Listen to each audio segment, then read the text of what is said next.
Welcome to the Rock is George podcast. I'm your host, George Dionne. Thank you for tuning in.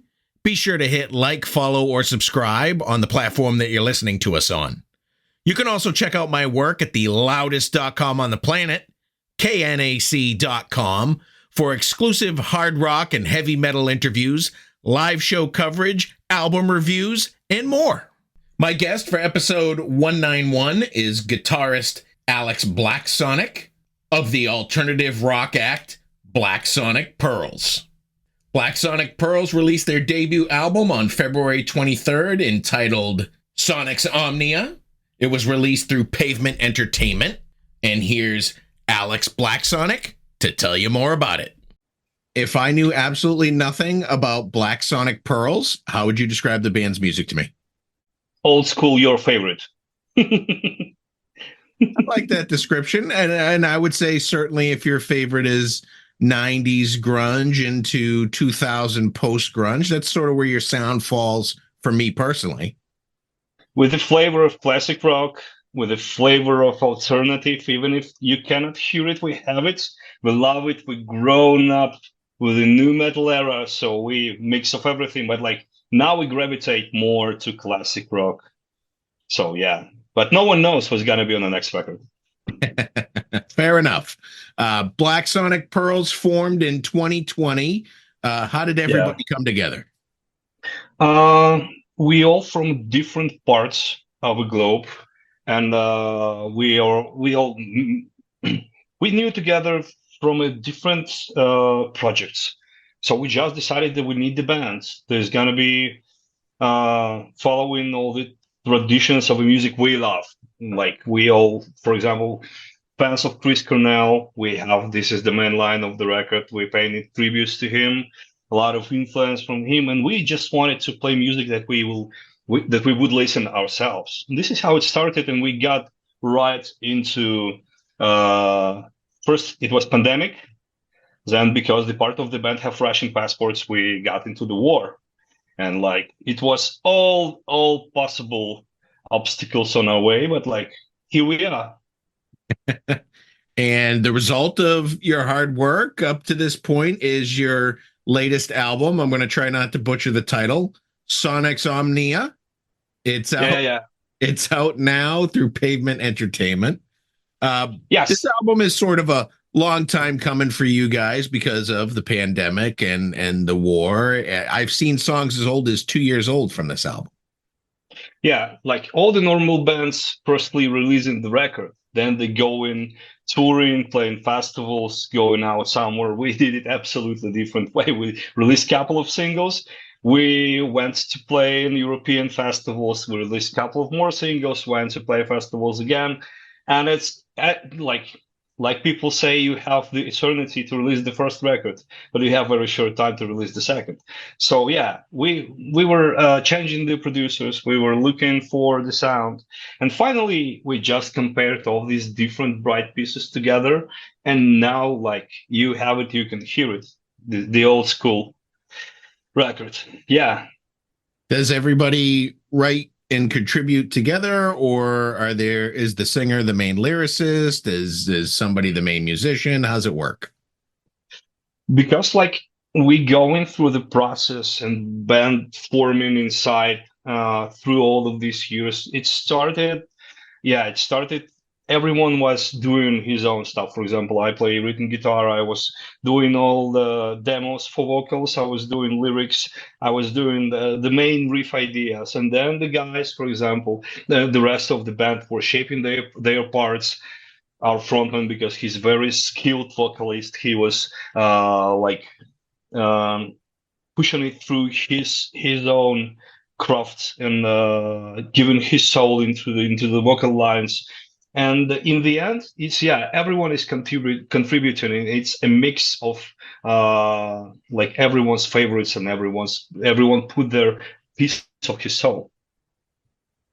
You've got a couple songs out as standalone singles and videos as well. Why don't you tell me a little bit about the song Buried in Four Walls? Buried in Four Walls is actually about the pandemics. We were doing, because like everything we trying to start because the pandemic, it was opening, that it was closing. We have some shows announced, and then it was canceled. And again, like, you should sit at home. You have another festival announced, and it's postponed for 1 year. And we were like, oh, come on, we're buried in these four walls. And it started from there. How people going insane, how people going insane, being locked. And then when all of these tragic events in the world started, it became to have more scary meaning, because you can be buried in four walls literally now, just in a collapsed building, which, like, couple days ago, for example, in Russia. Yeah, and it's cool that these songs can change the meaning and the lyrics, like, according to the times it's happening. And yeah, it's pretty universal. Another song you have out is Black Butterfly. If you want to tell me a little bit about that one. Oh, it's just a typical rock and roll song about the broken-hearted guy. It came from a live experience, like from life experience, I mean. Yeah. So it's a lot of people say that it's a song for girls, but, like, women is important part of our life. Why not to make them happy with another rock ballad, like, oh, rock love song? And it's pretty groovy. We think we're making the jokes. It have him influences in it. So yeah, it's pretty gothic rock, and the video is more or less following that trend. Why don't you tell me a little bit about 1000 Whispers? 1000 Whispers, it's my personal favorite, especially about the lyrics, because the lyrics is about the doubts you have when you're moving forward. Because on a way of a creative man, on the way of a musician, no one really supports you, and you buried in your own doubts. Are you making it right? Are you moving forward? Is it at least possible to reach what you planned to do on all of your goals? And, like, the thousand whispers in your ears telling you no, like, you should live normal life. You should buy another car, not another guitar. And, like, why all of your schoolmates now, they all rich, they have houses, and what you can tell to them that you played with Slash, yeah, they probably don't remember who he is. So, like, yeah, and it's all about the things that go inside of you. Like, I know so many people who dropped music just because the pressure was too high from outside, from the normal people, so called. And also about the separation, you're feeling separated from a normal life and the normal people. You have your own circle of crazy people who believes in this rock and roll dream as well as you.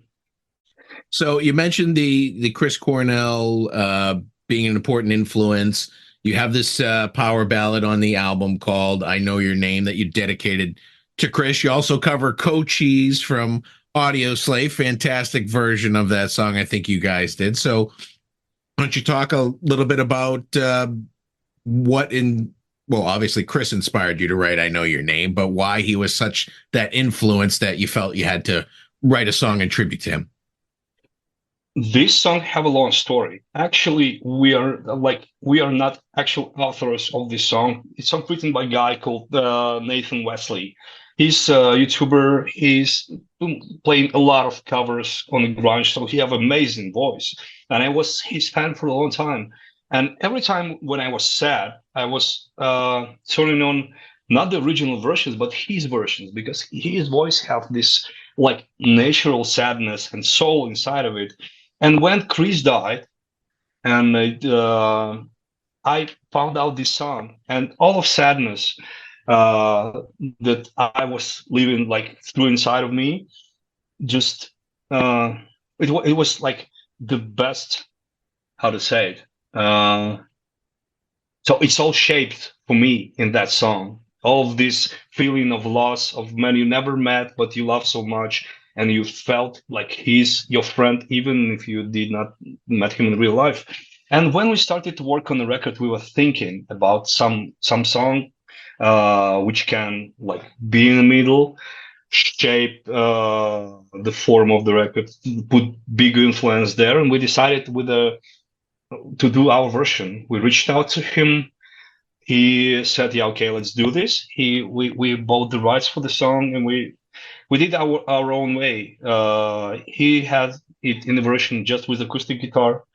We did the orchestra version with a real orchestra, and like put even more sadness and power in this. And yeah, this is the one of the cornerstones of every live show. Every live show we play in it. People sometimes cry. Before starting the song, we're starting with a short piece of Black Hole Sun in the silence, just the vocals to get the people into the atmosphere. And it works really well, and we love it. And like we live with this song every show. And the Kashis, it was the B-side for that single. Firstly, we did our version that we starting to try to reach the surviving members of Audioslave. And through the publishing company, we reached them and they approved the version. And like now we play it almost every show, and it's also a significant part because Audioslave will not exist. Not so many people can sing now the parts of Chris, and we're glad we can have this pleasure like every show. For the latest album, you work with producer Michael H. BRAUER. How does an up-and-coming band get a two-time Grammy Award-winning producer to work on their album? I think he's 8th-time Grammy Award-winning producer. Yeah. It's like it was not that hard, and Michael is a huge part because he's way more professional, way more skilled than us. And I just sent him a message, and he replied, "Yeah, like you have cool songs, guys. Why not?" And I think he moved some of his projects, and he like endless respect to him and many thanks to him that he was always there for us. Even he was working with some like household names and huge guys, I don't know, like Rolling Stones at the time, or Bon Jovi, or I don't know, it's his level. He was always finding time to work on our song, sometimes making like few iterations and additions, and patiently giving the advices like probably it's better to do this way. He was very helpful. He was very welcoming, and he's absolutely amazing man. And we thankful for him endlessly for putting his craft into our music. Is the latest album only available streaming, or is there going to be physical copies available at some juncture? I didn't see physical copies anywhere. It's not yet anywhere possible to buy anywhere in the web stores. We haven't vinyls coming. We had some CDs on. We just did the short run with Slash in Asia. We did a few shows with him, and we had the CDs there. Definitely going to be available on the summer festivals. So I can say now it's in production. In physical production, it's going to be available in the summer. The album was released by Pavement Entertainment. How'd you end up signing with the label? We did not sign with the Pavement doing the promotion for us. Yeah, we're pretty much on ourselves now. We have a really good team from all around the world who's like promoting our music moving forward. We doing it mostly old school way for the live shows. And so far it works.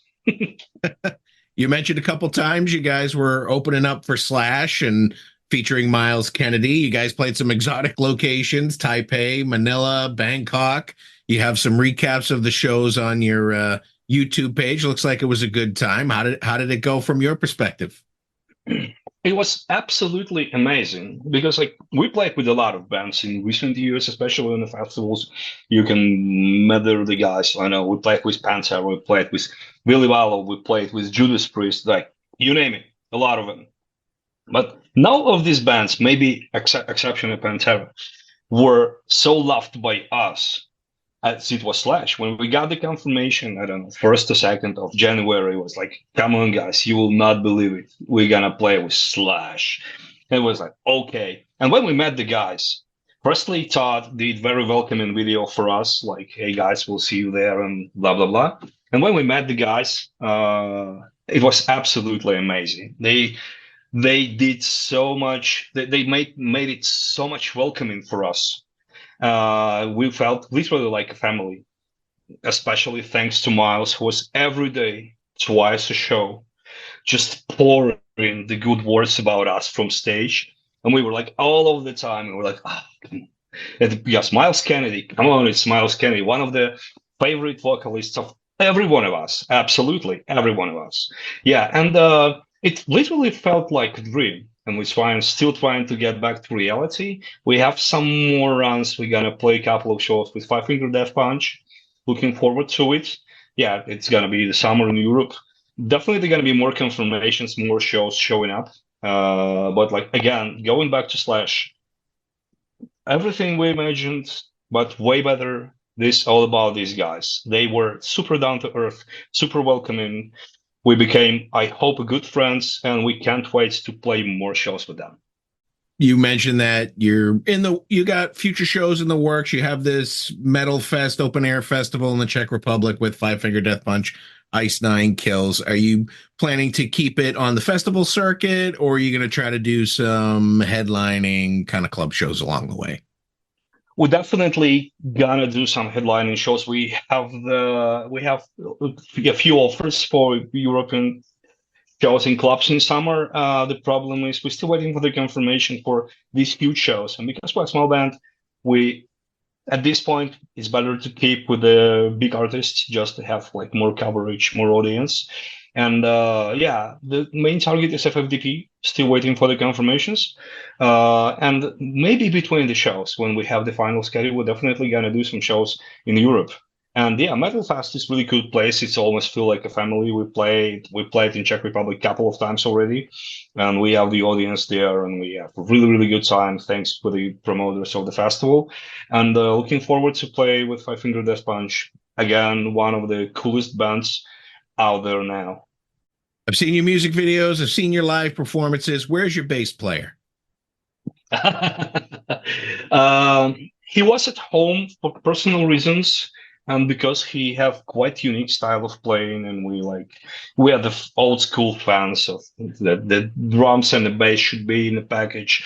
And we tried a few different people. We did not find the guy so far. Not yet. We didn't find the guy who fits well. We tried this 4 people on stage version, and we really loved it. But we have a couple of options. We have a couple of guys in mind.